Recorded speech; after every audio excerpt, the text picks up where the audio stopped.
आपको मालूम है कि आई लीग का सिलसिला हमें पहले मालूम नहीं था। आपको ये पता होना चाहिए कि 1964 में जे.एंड.के फुटबॉल एसोसिएशन वजूद में आई थी। इसके बाद जब ज़मीर अहमद ठाकुर ट्रेजरर बन गए ऑल इंडिया फुटबॉल फेडरेशन में, तो वहाँ उन्होंने देखा कि हर स्टेट से आई लीग की टीमें बनती हैं और वो खेलती भी हैं। तो उन्होंने बड़ी कोशिश की कि हम श्रीनगर में भी एक आई लीग टीम बनाएंगे और उसको पार्टिसिपेट कराएंगे। तो उस टाइम वसाइल उतने नहीं थे हमारे पास और हमारे बिजनेस हाउसेस उतने नहीं थे कि वो आगे आ जाते और अपनी टीमें बनाते, क्योंकि ये प्राइवेट सेक्टर का सारा काम है। इसमें गवर्नमेंट डिपार्टमेंट का कोई हिस्सा नहीं होता ही। तो इस दौरान हमारे एक्स वाइस प्रेसिडेंट नज़ीर अहमद ख़ान साहब ने एक बिज़नेस हाउस को इसमें इन्वॉल्व किया लोन स्टार के नाम से, और लोन साहब को इसमें हमारे साथ एक मीटिंग करवाई। तो उन्होंने ये कहा कि क्योंकि वो फॉरेन से आए थे, वहाँ ही बिज़नेस करते थे, तो उन्होंने कहा कि मुझे भी शौक़ है, मैं भी फ़ुटबॉल खेल चुका हूँ, तो हम अपनी फ़ुटबॉल टीम बनाएंगे।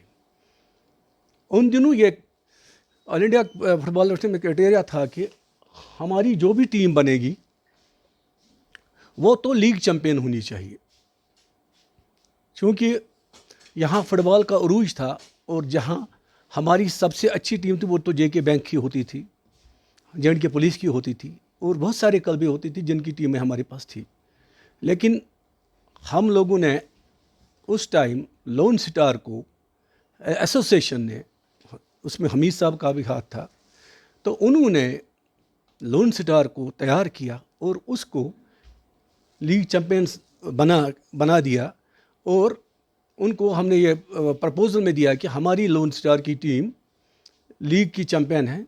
और इस तरह हमारी पहली टीम जो बी डिवीज़न खेली वो थी लोन स्टार, जहाँ उसके जो प्रोपरेटर थे, मेरे ख्याल में उन्होंने कम से कम 5 से 6 करोड़ रुपए खर्च किए और यहाँ आई लीग टीमों का सिलसिला शुरू हुआ। उसके बाद हमारे पास एक और ऑफ़र आ गई, तो वो थी रियल कश्मीर की, जिसमें पहले तो हमारे पास शमीम महराज आए थे। उसके बाद उसके साथ मैं उस आदमी की लास्ट ईयर ही डेथ हुई थी, संदीप छोटू जी। उनका शौक़, उनका वलवला, मैं आज भी उसको सलाम करता हूँ। तो उन्होंने भी ये कहा कि हम भी एक आई लीग टीम बनाएंगे। तो फिर उनकी भी एक आई लीग टीम बनाई हमने, और इस तरह हमारी 2 टीमें आई लीग में चली गई, जहाँ से फिर हमारी रियल कश्मीर ने बी डिवीज़न से ए डिवीज़न में क्वालिफाई किया। और ये आपको पता है कि हज़ारों लोग उन दिनों यहाँ ये मैच टीआरसी में देखने आते थे, और वलवला इतना था कि यहाँ हमारे यंगस्टरों में जो हमारी टीमें थी उनमें ये शौक़ बढ़ गया कि हमारे बच्चे, हमारे प्लेयर भी आई लीग में खेले। ये वही मेहनत है जो हम लोगों ने वहाँ से शुरू की थी, 2012 से शुरू की थी। उसके बाद अभी तक ये सिलसिला चल रहा है। हमारी उसके बाद हैदरिया की टीम भी आई थी, उसको भी हमने क्वालिफाई करवाने के लिए भेजा था। और लास्ट ईयर आपको पता है कि डाउनटाउन फुटबॉल टीम भी चली गई, वो भी खेलने के लिए आई लीग चली गई। और इस तरह हमारा ये सिलसिला चलता रहा। उसके बाद आई लीग में किन किन को अभी तक जो मैं कह रहा हूँ, अभी तक हमारी पहली जो टीम थी वो लोन स्टार थी बी डिवीज़न में, उसके बाद रियल कश्मीर थी, और उसके बाद डाउनटाउन हीरोज़ ने खेला है। तो जो फिर हमारी पहली टीम जो क्वालिफाई होकर चली गई वो रियल कश्मीर थी, जो ए डी, वो फॉरेन से आए थे, वहाँ ही बिज़नेस करते थे। तो उन्होंने कहा कि मुझे भी शौक़ है, मैं भी फ़ुटबॉल खेल चुका हूँ, तो हम अपनी फ़ुटबॉल टीम बनाएंगे।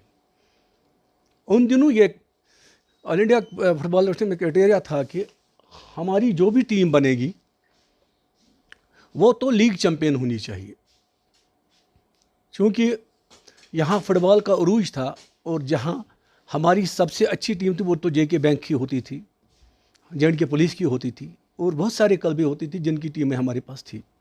लेकिन हम लोगों ने उस टाइम लोन स्टार को एसोसिएशन ने, उसमें हमीद साहब का भी हाथ था, तो उन्होंने लोन स्टार को तैयार किया और उसको लीग चैम्पियंस बना दिया। और उनको हमने ये प्रपोजल में दिया कि हमारी लोन स्टार की टीम लीग की चैम्पियन है। और इस तरह हमारी पहली टीम जो B डिवीज़न खेली वो थी लोन स्टार, जहाँ उसके जो प्रोपरेटर थे, मेरे ख्याल में उन्होंने कम से कम 5 से 6 करोड़ रुपए खर्च किए और यहाँ आई लीग टीमों का सिलसिला शुरू हुआ। उसके बाद हमारे पास एक और ऑफ़र आ गई, तो वो थी रियल कश्मीर की, जिसमें पहले तो हमारे पास शमीम महराज आए थे, उसके बाद उसके साथ मैं उस आदमी की लास्ट ईयर ही डेथ हुई थी, संदीप छोटू जी, उनका शौक़, उनका वलवला, मैं आज भी उसको सलाम करता हूँ।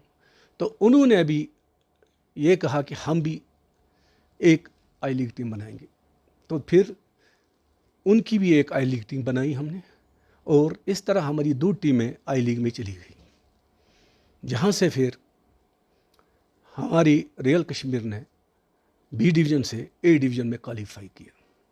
और ये आपको पता है कि हज़ारों लोग उन दिनों यहाँ ये मैच TRC में देखने आते थे और वलवला इतना था कि यहाँ हमारे यंगस्टरों में जो हमारी टीमें थी उनमें ये शौक़ बढ़ गया कि हमारे बच्चे, हमारे प्लेयर भी आई लीग में खेले। ये वही मेहनत है जो हम लोगों ने वहाँ से शुरू की थी, 2012 से शुरू की थी, उसके बाद अभी तक ये सिलसिला चल रहा है। हमारी उसके बाद हैदरिया की टीम भी आई थी, उसको भी हमने क्वालिफाई करवाने के लिए भेजा था। और लास्ट ईयर आपको पता है कि डाउनटाउन फुटबॉल टीम भी चली गई, वो भी खेलने के लिए आई लीग चली गई। और इस तरह हमारा ये सिलसिला चलता रहा। उसके बाद आई लीग में किन किन को अभी तक जो मैं कह रहा हूँ, अभी तक हमारी पहली जो टीम थी वो लोन स्टार थी B डिवीज़न में, उसके बाद रियल कश्मीर थी और उसके बाद डाउनटाउन हीरोज़ ने खेला है। तो जो फिर हमारी पहली टीम जो क्वालिफाई होकर चली गई वो रियल कश्मीर थी, जो A डिवीज़न में आ गई है। अब इंशाल्लाह मुझे लगता है कि अगर और भी मेहनत करेंगे वो ISL भी खेलेंगे। अंदर अगर आप देखें, जैसे हमारे स्टेट का फुटबॉल है, ये तब भी ऊंचाइयों पे था, लेकिन आजकल के हालात आपको पता है कि एसोसिएशन के मामले में कितना गड़बड़ चल रहा है और कब्ज़ा कित लोगों का है। ये कब्ज़ा ग्रुप, इन्होंने यहाँ के फ़ुटबॉल को तबाह किया, यहाँ का लीग ख़त्म हुआ है, यहाँ का स्ट्रक्चर, ये जितना भी फुटबॉल का, ये पूरा एक साजिश थी। इस साजिश की वजह से मैं कहता हूँ फिर भी कम से कम फुटबॉल तो हम लोगों ने जो ज़िंदा रखा था उसको इन्होंने बिखरा कर रख दिया। अब जो भी खेलते हैं, जैसे अभी रियल कश्मीर के मैच हुए, लोगों का वलवला दूर नहीं हुआ। हालांकि यहाँ जो भी आप फुटबॉल देखेंगे वो बर्बादी की तरह चला गया।